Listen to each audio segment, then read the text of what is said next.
తమిళ star hero సూర్య నటించిన latest cinema retro.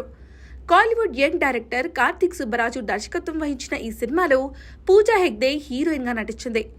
2D entertainments banner పై సూర్య, జ్యోతిక స్వయంగా నిర్మించిన ఈ సినిమా మే 1న వరల్డ్ వైడ్ గా రిలీజ్ అయ్యింది. కంగువా సినిమాతో డిసప్పాయింట్ చేసిన సూర్య ఈ సినిమాతో సాలిడ్ కంబ్యాక్ కోసం ఈగర్గా ఎదురు చూస్తున్నారు అభిమానులు.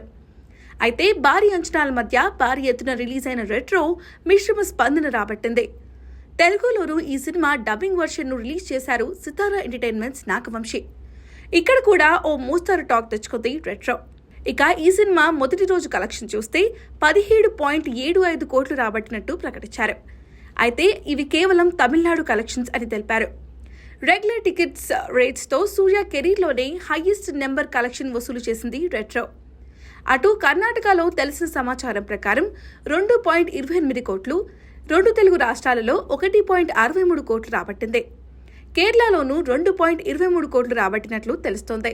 మొత్తానికి ఒక మంచి స్టార్ట్ అందుకున్న రెట్రోకు హిట్ నుంచి కాస్త పోటీ ఉన్నప్పటికీ వీకెండ్ మంచి కలెక్షన్స్ రాబట్టే ఛాన్స్ అయితే ఉంది.